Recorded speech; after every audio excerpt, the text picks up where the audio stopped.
Primeira igreja do Pai do Senhor Jesus.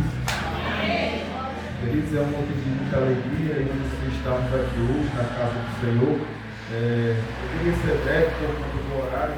Peço perdão ao pastor Renato, aos irmãos pelo meu atraso. Eu tive um imprevisto, mas consegui chegar, graças a Deus. E eu vou compensar os irmãos com uma palavra bem rápida para não cansar. É assim, o pregador prega tanto que a gente cansa, mas eu vou ser bem rápido, vai ser só um vídeo. Graças a Deus. Evangelho de Mateus, capítulo de número 14. Amém? Evangelho de Mateus, capítulo de número 14, verso de número 22. E tenha certeza que Deus lhe trouxe até aqui esta noite, porque Ele tem uma palavra de refrigério para a sua alma cansada. Amém? E a noite de hoje é uma noite de vitória, mas também de guerra, queridos. Porque não tem como ter vitória sem guerrear. Não tem como ter uma conquista sem batalhar. Porque a palavra conquistar significa tomar a força. E a Bíblia diz que eu e você vamos conquistar os céus. Então a gente vai tomar a força ao nosso espaço no céu. Mas não é pisando no seu irmão, nem esbofeteando ele não. É você contra você todos os dias, negando-se a si mesmo para ir morar na glória do Senhor. Mateus 14, 22. Você que encontrou, diga eu sou crente. Quem está procurando, diga eu também. Amém? A minha tradução vai dizer assim, queridos.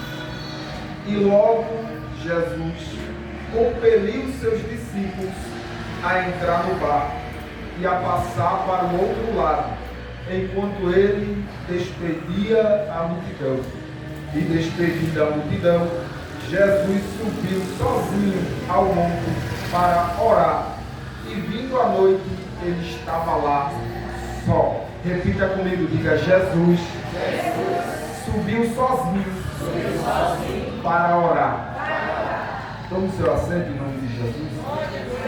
Ele viu o Evangelho de Mateus. Glória a Deus.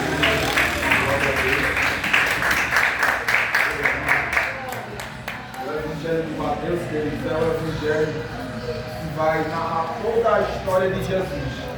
Do seu nascimento até a sua crucificação, dos milagres que Jesus operou no meio do seu povo. E narrando Mateus a história que ele vira, porque não foi algo que alguém contou para Mateus, ele estava lá, ele foi testemunha ocular de Jesus. Ele vendo esse milagre que aconteceu quando Jesus fez a multiplicação de pães e peixes no meio do deserto, porque a Bíblia diz que uma grande multidão acompanhava o Mestre. Cerca de 5.000 pessoas estavam rodeados aos pés de Jesus, ouvindo as palavras de salvação que saíam da sua boca. Mas a Bíblia vai dizer que no meio daquele tumulto de pessoas, no meio da pregação de Jesus, passaram 3 dias. Deus chama André e diz: olha, André, é o seguinte, o que é que a gente vai fazer para alimentar esse povo? A gente não pode despedir eles de barriga vazia, porque já faz 3 dias que estão aqui ouvindo a minha palavra. Como é que a gente vai fazer? André olha para Jesus e diz: pastor Renato, será, Senhor? Se 200 dinheiro dava para alimentar essa multidão? E interessante era, queridos, que André era de perto da região. André conhecia a área, porque ele morava lá perto. Jesus estava apenas testando André para ver qual era o seu posicionamento. E tem vezes que Jesus faz isso comigo e com você. Ele nos coloca em meio a situações que nós não temos capacidade de resolver, para saber qual será a nossa atitude. Mas Jesus, ele não faz algo irresponsável. Ele até te testa diante de uma atitude que você não pode resolver, mas ele já tem a solução. Ele só quer saber quem é você no meio da crise. E André dizendo: Senhor, se eu for até a cidade, será que vai dar tempo? Mas a Bíblia diz que, aparecendo outro discípulo de Jesus, ele diz: olha, mestre, eu vi ali um menino que tem 5 pães e 2 peixes e um cestinho. E Jesus disse: tá bom, manda trazer para cá. A Bíblia diz que ele pega o pão, dá graça e parte. Pega o peixe e igualmente dá graças e parte. E a Bíblia diz que Jesus começa a multiplicação de pães e peixes, e começa a alimentar aquela multidão.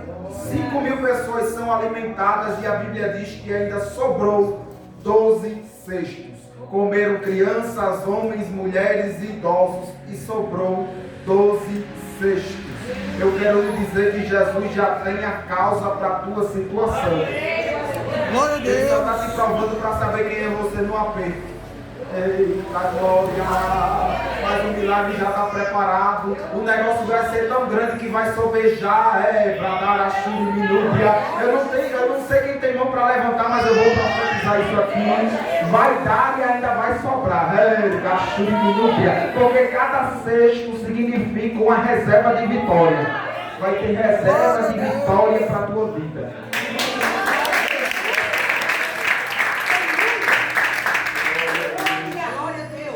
Queridos, isso aqui é só apenas uma introdução para que vocês entendam o que Jesus estava fazendo aqui. Eu quero ser breve para a gente ganhar tempo.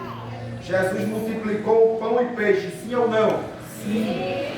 O milagre foi grande, sim ou não? Sim. E o povo queria fazer Jesus um rei para si. Mas eles não queriam fazer Jesus rei porque eles amavam Jesus. Eles queriam fazer de Jesus rei porque Jesus multiplicava pão e multiplicava peixe. Mas tem uma grande diferença, queridos, em querer usufruir daquilo que Jesus tem para oferecer e em seguir a Ele por quem Ele é. Porque quem segue Jesus pensando em benefício próprio ganha pão e peixe. Eita glória! Mas quem segue Jesus pelo